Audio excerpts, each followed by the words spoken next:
യുഎസിന്റെ വെടിനിർത്തൽ ഉപാധികൾ തള്ളിയ ഇറാൻ യുദ്ധം അവസാനിപ്പിക്കുന്നതിന് 5 ഉപാധികൾ മുന്നോട്ട് വെച്ചു. യുഎസുമായി ഇതുവരെ ഔദ്യോഗിക ചർച്ചകൾ ആരംഭിച്ചിട്ടില്ല എന്നും ചില സൗഹൃദ രാഷ്ട്രങ്ങൾ വഴി അവർ ചില സന്ദേശങ്ങൾ അയക്കുക മാത്രമാണ് ചെയ്തത് എന്നുമാണ് ഇറാനിയൻ വിദേശകാര്യമന്ത്രി അബ്ബാസ് അരക്ചി വ്യക്തമാക്കുന്നത്.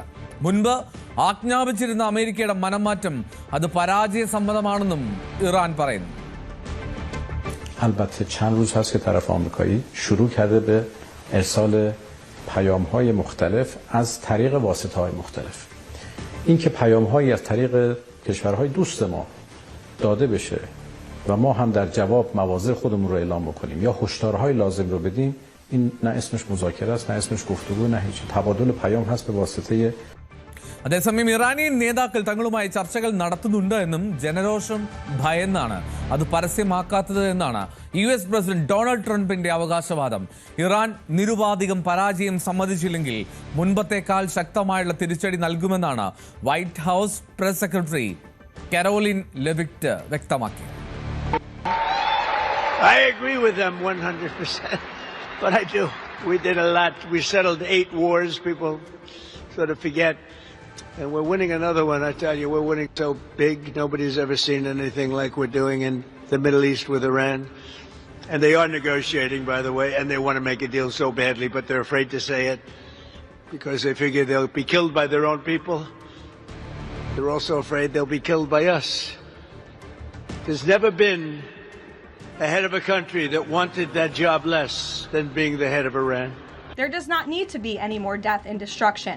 But if Iran fails to accept the reality of the current moment, if they fail to understand that they have been defeated militarily and will continue to be, President Trump will ensure they are hit harder than they have ever been hit before. President Trump does not bluff, and he is prepared to unleash hell. അതേസമയം ലെബനനിലും Israel ആക്രമണം കടുപ്പിക്കുകയാണ്. തെക്കൻ ലെബനനിലെ കൂടുതൽ പ്രദേശങ്ങളിലേക്ക് Israel നിയന്ത്രണം ഏറ്റെടുത്തുവെന്നാണ് പ്രധാനമന്ത്രി Benjamin Netanyahu പറയുന്നത്. Drone strikes on the Al Rahab site near Aitar al-Shab. Further rocket attacks were reported against Nahariya and a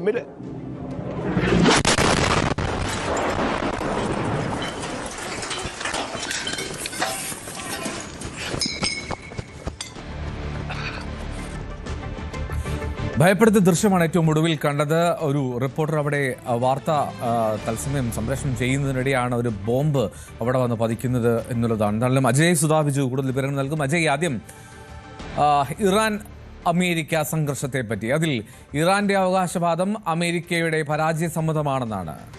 ഉപാധികൾ മുന്നോട്ട് വയ്ക്കുന്നു ഇറാൻ ഈ യുദ്ധം അവസാനിക്കണമെങ്കിൽ. അതേസമയം കരോലിൻ ലെവിറ്റ് പറയുന്നത് പരാജയം സംബന്ധിച്ച് മുട്ടുമടക്കിയില്ല എങ്കിൽ ആക്രമണം ശക്തമാക്കുമെന്നാണ്. എന്താണ് സംഭവിക്കുന്നത്? എൽദോ, ആദ്യം ഇന്നലെ അമേരിക്ക ഇറാന് മുന്നിൽ ഒരു 15 ഉപാധികൾ മുന്നോട്ട് വെച്ചിരുന്നു ഈ യുദ്ധം അവസാനിപ്പിക്കുന്നതിന് വേണ്ടിയിട്ട്. എന്നാൽ ഇറാൻ ഇതെല്ലാം പൂർണ്ണമായിട്ടും നിഷേധിക്കുകയായിരുന്നു. ഈ 15 ഇന നിർദ്ദേശങ്ങൾ ഇറാൻ പൂർണ്ണമായിട്ടും തള്ളിക്കളഞ്ഞു. അതിനുശേഷം ഇറാൻ ഇന്നലെ 5 ഉപാധികൾ മുന്നോട്ട് വെക്കുകയായിരുന്നു ഈ യുദ്ധം അവസാനിപ്പിക്കുന്നതിന് വേണ്ടി. ഇറാന്റെ ഭാഗത്തു നിന്നുള്ള ഒരു വേർഷനായി 5 ഉപാധികൾ അമേരിക്കയ്ക്ക് മുന്നിൽ നിലവിൽ വെച്ചിട്ടുണ്ട്. എന്തായാലും അമേരിക്ക ഇക്കാര്യത്തിൽ അവരുടെ പ്രതികരണം അറിയിച്ചിട്ടില്ല. ഇറാന്റെ പ്രധാനപ്പെട്ട ആവശ്യങ്ങൾ എന്ന് പറയുന്നത് ഹോർമുസ് കടലിടുക്കിൽ ഇറാന്റെ പരമാധികാരം അത് ഉറപ്പാക്കണം. അതുപോലെ നിലവിൽ നടന്നുകൊണ്ടിരിക്കുന്ന ആക്രമണങ്ങൾ അവസാനിപ്പിക്കണം. ഭാവിയിൽ ഇത്തരം ആക്രമണങ്ങൾ ഉണ്ടാകില്ല എന്ന് ഉറപ്പ് നൽകണം. അതുപോലെ നിലവിൽ ഇറാനിൽ സംഭവിച്ചിട്ടുള്ള എല്ലാവിധ നാശനഷ്ടങ്ങൾക്കും കൃത്യമായിട്ടുള്ള നഷ്ടപരിഹാരം നൽകണം. ഭാവിയിൽ ഇത്തരം ആക്രമണങ്ങൾ ഉണ്ടാകാതിരിക്കാൻ കൃത്യമായ ഒരു സംവിധാനം രൂപീകരിക്കണം. ഇവ 5ഉമാണ് ഇറാന്റെ പ്രധാനപ്പെട്ട ആവശ്യങ്ങൾ.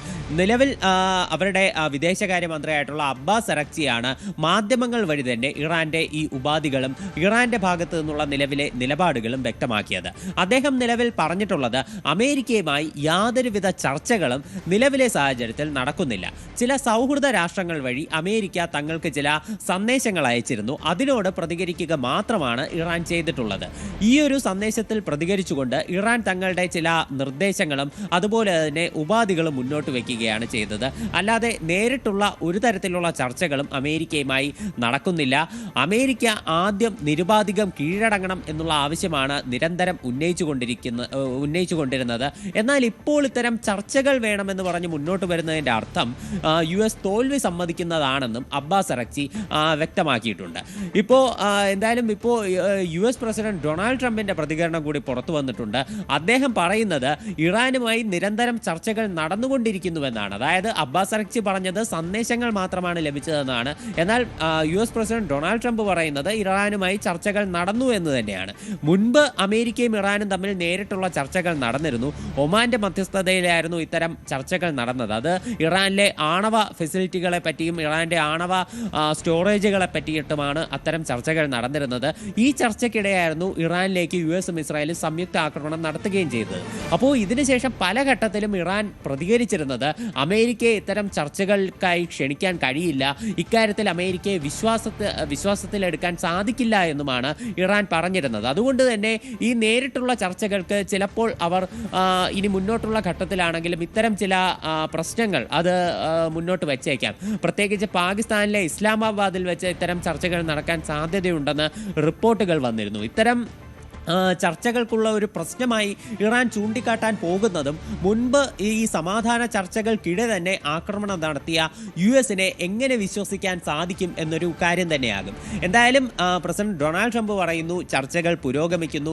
എന്നാൽ അവരുടെ ഇറാനിയൻ നേതാക്കൾ ഇത് പരസ്യമായി സമ്മതിക്കാൻ മടിക്കുന്നതാണെന്നുമാണ് ട്രംപിന്റെ നിലവിലെ അവകാശവാദം. അതിന് അദ്ദേഹം കാരണമായി പറയുന്നത് ഇത്തരത്തിൽ പരസ്യമായി ഇത് സമ്മതിക്കുകയാണെങ്കിൽ ഇറാനിയൻ ജനതയുടെ ക്രോധത്തിന് അവർ വിധേയമായി വന്നേക്കാം. അങ്ങനെ അവരുടെ ജനത തന്നെ അവരെ കൊല്ലുന്ന ഒരു സ്ഥിതി വന്നേക്കാം, അല്ലെങ്കിൽ തങ്ങളാൽ തന്നെ അവർ കൊലപ്പെട്ടേക്കാം. അപ്പോൾ ഇത്തരം കാര്യങ്ങൾ കൊണ്ടാണ് ഇറാനിയൻ നേതാക്കൾ ഈ ചർച്ച നടക്കുന്നു എന്നുള്ള കാര്യം സമ്മതിക്കാത്തത് എന്നാണ് ട്രംപ് പറയുന്നത്. എന്നാൽ US-ന്റെ ഈ വൈറ്റ് ഹൗസ് പ്രസ് സെക്രട്ടറി ആയിട്ടുള്ള കരോലിൻ ലെവിറ്റ് നിലവിൽ പ്രതികരണം നടത്തിയിട്ടുള്ളത് ട്രംപ് പറഞ്ഞതിൻ്റെ നേരെ വിപരീതമായിട്ടാണ്. അതായത് കരോലിൻ ലെവിറ്റ് ഇപ്പോഴും പറയുന്നു ഇറാൻ നിരുപാധികം കീഴടങ്ങണം, ഇല്ലെങ്കിൽ നിലവിലുള്ളതിനേക്കാൾ ശക്തമായിട്ടുള്ള തിരിച്ചടി ഇറാന് നൽകുമെന്നാണ് കരോലിൻ ലെവിറ്റ് പറഞ്ഞുകൊണ്ടിരിക്കുന്നത്. ഇപ്പോൾ ഇത്തരം ചർച്ചകൾ നടക്കുന്നു, ഈ വെടിനിർത്തലുമായി മുന്നോട്ട് പോകുന്നു എന്നെല്ലാം ട്രംപ് പറയുന്നു. അപ്പോൾ ഈ ഒരു ചർച്ചകൾ മുന്നോട്ട് പോവുകയാണെങ്കിൽ എന്തിന് ഇറാൻ നിരുപാധികം കീഴടങ്ങണം എന്നൊരു ചോദ്യം കൂടിയുണ്ട്. മാത്രമല്ല ട്രംപ് പറഞ്ഞത് ഹോർമുസ് കടലിടുക്കിന്റെ നിയന്ത്രണം അമേരിക്കയും ഇറാനും സംയുക്തമായി മുന്നോട്ട് കൊണ്ടുപോകും എന്നാണ് പറഞ്ഞത്. അപ്പോൾ അങ്ങനെയാണെങ്കിൽ ഇത്തരത്തിൽ ഒരു സഹകരിച്ചുകൊണ്ട് മുന്നോട്ട് പോകുന്ന സാഹചര്യമാണെങ്കിൽ എന്തിന് ഇറാൻ നിരുപാധികം കീഴടങ്ങണം? അങ്ങനെ ഒരു ചോദ്യം കൂടിയുണ്ട്. അപ്പോൾ ഈ ഒരു വിഷയത്തിൽ അമേരിക്കയുടെ ഭാഗത്തു നിന്നുള്ള പ്രതികരണങ്ങൾ തന്നെ ഒരു യൂണിറ്റി ഇല്ലെന്ന് നമുക്ക് കാണാൻ സാധിക്കും. ട്രംപിന്റെ പ്രതികരണം ഒരു രീതിയിലാണ്, അതുപോലെ കരോലിൻ ലെവിറ്റിന്റെ പ്രതികരണം മറ്റൊരു രീതിയിലാണ്. അതുപോലെ പീറ്റ് ഹെഗ്സെറ്റ് പോലെയുള്ള നേതാക്കളുടെ കാര്യം നോക്കുകയാണെങ്കിൽ അദ്ദേഹം പറഞ്ഞത് യുദ്ധം ഇനിയും നീളും എന്നുള്ള കാര്യമാണ്. ട്രംപ് പറയുന്നു ഉടൻ അവസാനിക്കുമെന്ന്, പീറ്റ് ഹെഗ്സെറ്റ് പറയുന്നു യുദ്ധം നീളുമെന്ന്, കരോലിൻ ലെവിറ്റ് പറയുന്നു നിരുപാധികം കീഴടങ്ങണമെന്ന്. അപ്പോൾ ഇതിലേതാണ് വിശ്വസിക്കേണ്ടതെന്നുള്ള ഒരു ആശയക്കുഴപ്പം അത് എല്ലാവരുടെയും മനസ്സിലുണ്ട്.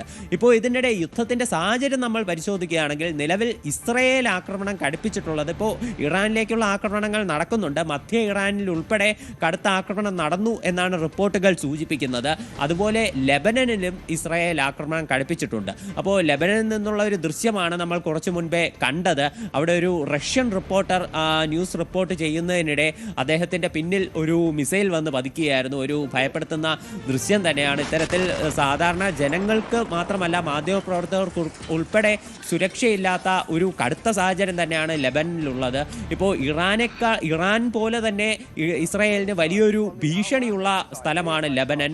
ഈ ലെബനൻ സർക്കാരുമായി അവർക്ക് വലിയ തരത്തിലുള്ള ആശയപരമായിട്ടുള്ള വിയോജിപ്പുകളല്ലാതെ വലിയ തരത്തിലുള്ള പ്രശ്നങ്ങളില്ലെങ്കിലും ലെബനനിലുള്ള സായുധ ഗ്രൂപ്പായിട്ടുള്ള ഹിസ്ബുള്ളയുടെ ഭാഗത്ത് നിന്ന് ഇറാനുമായിട്ടുള്ള സംഘർഷം ആരംഭിച്ച അന്ന് മുതൽ തന്നെ ഇസ്രായേലിന് ഭീഷണി ഉണ്ടായിരുന്നു. ഇസ്രായേലിന്റെ സൈനിക കേന്ദ്രങ്ങൾ ലക്ഷ്യമാക്കിയും അതുപോലെ ടെല്ലവീവിലേക്ക് ഉൾപ്പെടെ ഹിസ്ബുള്ള ആക്രമണം നടത്തുന്ന പശ്ചാത്തലമുണ്ടായിരുന്നു. വടക്കൻ ഇസ്രായേലിൽ ഇപ്പോഴും ഹിസ്ബുള്ളയുടെ ഭാഗത്തു നിന്നുള്ള ആക്രമണങ്ങൾ, ഈ റോക്കറ്റ് ലോഞ്ചറുകൾ ഉപയോഗിച്ചുള്ള ആക്രമണങ്ങളെല്ലാം ഇപ്പോഴും കടുത്ത രീതിയിൽ തന്നെയുണ്ട്. അപ്പോൾ ഈ പശ്ചാത്തലത്തിലാണ് ഈ ഹിസ്ബുള്ള ഗ്രൂപ്പിന് നേരെ അവർ കടുത്ത നടപടിയുമായി മുന്നോട്ട് പോകുന്നത്. ഈ തെക്കൻ ലെബനൻ കേന്ദ്രീകരിച്ചാണ് ഇസ്രായേലിന്റെ സൈനിക നടപടികൾ പ്രധാനമായിട്ടും പുരോഗമിക്കുന്നത്. ഇവിടെയുള്ള പ്രദേശങ്ങളിൽ നിന്ന് ജനങ്ങളോട് ഒഴിഞ്ഞു പോകാൻ അവിടെ ഇസ്രായേൽ സൈന്യം നേരത്തെ തന്നെ നിർദ്ദേശം നൽകിയിരുന്നു. ഇവിടെയുള്ള ഗ്രാമങ്ങൾ കേന്ദ്രീകരിച്ചാണ് ഈ ഹിസ്ബുള്ളയുടെ പ്രവർത്തനം പ്രധാനമായിട്ടും നടക്കുന്നത്. അവരുടെ തലസ്ഥാനമായിട്ടുള്ള ബെയ്റൂട്ടിലേക്കും ഇസ്രായേൽ ആക്രമണം നടത്തുന്നുണ്ട്. എന്തായാലും ഈ വടക്കൻ ഇസ്രായേലും തെക്കൻ ഇസ്രായേലും തമ്മിൽ ബന്ധിപ്പിക്കുന്ന ചില പാലങ്ങൾ, അതുപോലെ തന്നെ അത്തരം ഫെസിലിറ്റികളെല്ലാം ഇപ്പോൾ നിലവിൽ ഇസ്രായേൽ സൈന്യം നശിപ്പിച്ചിട്ടുണ്ട് എന്നാണ് വിവരം. അപ്പോൾ ഇത്തരം പാലങ്ങൾ ഉൾപ്പെടെ നശിപ്പിച്ചത് കാരണം ലെബനന്റെ ഔദ്യോഗിക സേനാ വിഭാഗത്തിന് തെക്കൻ ലെബനനിലേക്ക് പ്രവേശിക്കുന്നത് പൂർണ്ണമായിട്ടും തടയിടുകയാണ് ഇസ്രായേൽ. അപ്പോൾ ഇതുവഴി ഇങ്ങനെ ലെബനന്റെ സേനയെ ഈ തെക്കൻ മേഖലയിലേക്ക് കടന്നു വരുന്നത് തടഞ്ഞുകൊണ്ട് ഹിസ്ബുള്ള ഗ്രൂപ്പിനെ പൂർണ്ണമായിട്ടും തുടച്ചു നീക്കുകയാണ് ഇസ്രായേലിന്റെ നിലവിലെ ലക്ഷ്യമെന്ന് നമുക്ക് കാണാൻ സാധിക്കും. എന്തായാലും ഈ തെക്കൻ ലെബനനിൽ ഇസ്രായേൽ കൂടുതൽ പ്രദേശങ്ങളിലേക്ക് തങ്ങളുടെ നിയന്ത്രണം വ്യാപിപ്പിച്ചിട്ടുണ്ടെന്നും പ്രദേശത്തെ ഒരു ബഫർ സോണായി പ്രഖ്യാപിച്ചിട്ടുണ്ട് എന്നുമാണ് അവരുടെ ഇസ്രായേലിന്റെ പ്രധാനമന്ത്രിയായിട്ടുള്ള ബെഞ്ചമിൻ നെതന്യാഹു പറഞ്ഞിട്ടുള്ളത്. ഇപ്പോൾ ഇറാനിലേക്ക് നോക്കുകയാണെങ്കിൽ ടെഹ്റാനിലടക്കം ആക്രമണങ്ങളുണ്ട്. സൗദി അറേബ്യ ഉൾപ്പെടെയുള്ള പശ്ചിമേഷ്യൻ രാജ്യങ്ങളിലേക്കും ഇപ്പോഴും മിസൈൽ വർഷവും അതുപോലെ തന്നെ ഡ്രോൺ ആക്രമണങ്ങളെല്ലാം നടക്കുന്നുണ്ട്. അജയ്, ഈ അമേരിക്കയുടെ F-18 വിമാനം അത് വെടിവെച്ചിട്ടു എന്നൊക്കെയാണല്ലോ ഇറാന്റെ ഇസ്ലാമിക് റവല്യൂഷണറി ഗാർഡ് കോപ്സിന്റെ അവകാശവാദം.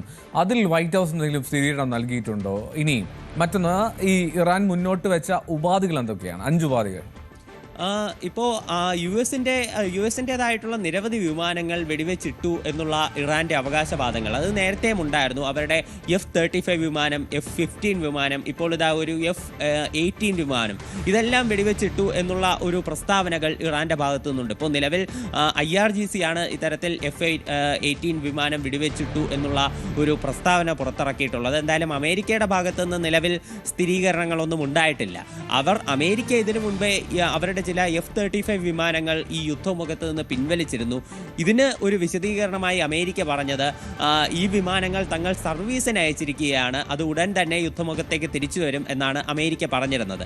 എന്നാൽ ഈ F-35 വിമാനങ്ങൾ അപ്രത്യക്ഷമായതിനെ പറ്റി ഇറാന്റെ ഭാഗത്ത് നിന്നുള്ള വന്നിട്ടുള്ള ഒരു പ്രതികരണം എന്ന് പറയുന്നത് അമേരിക്കയുടെ യുദ്ധവിമാനങ്ങളെ IRGC തകർത്തതാണെന്നാണ്. ഇതിന് ചില ദൃശ്യങ്ങൾ ഉൾപ്പെടെ അവർ പങ്കുവച്ചിരുന്നു. ഈ IRGC സേന ഈ യുദ്ധവിമാനങ്ങളെ ആക്രമിക്കുന്ന ചില ദൃശ്യങ്ങൾ അവർ പങ്കുവച്ചിരുന്നു.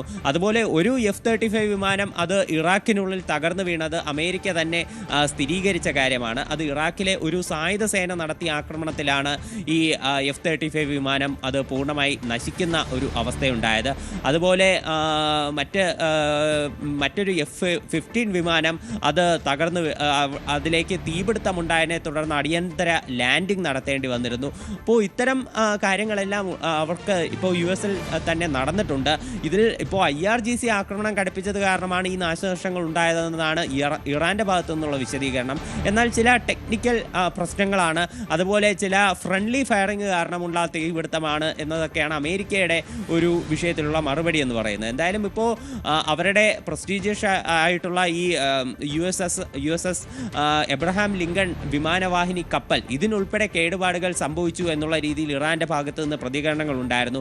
എന്നാൽ US നിലവിൽ ആ എബ്രഹാം ലിങ്കൺ വിമാനവാഹിനി കപ്പലിന്റെ ചില ദൃശ്യങ്ങളും ഫോട്ടോകളും അടക്കം പങ്കുവെച്ചുകൊണ്ടാണ് ഇതിന് മറുപടി നൽകിയത്. ഇതിപ്പോഴും ശക്തമായി തന്നെ ഇറാനിയൻ തീരത്ത് തുടരുന്നു എന്നാണ് US പറഞ്ഞിട്ടുള്ളത്. എന്തായാലും ഇപ്പോൾ നേരത്തെ സൂചിപ്പിച്ചതുപോലെ ഇറാൻ നിലവിൽ മുന്നോട്ട് വയ്ക്കുന്ന 5 ഉപാധികൾ എന്ന് പറയുന്നത് അതിൽ ഏറ്റവും പ്രധാനം ഈ ഹോർമുസ് കടലിടുക്കിൽ ഇറാന്റെ പരമാധികാരം അംഗീകരിക്കുക എന്നത് തന്നെയാണ്.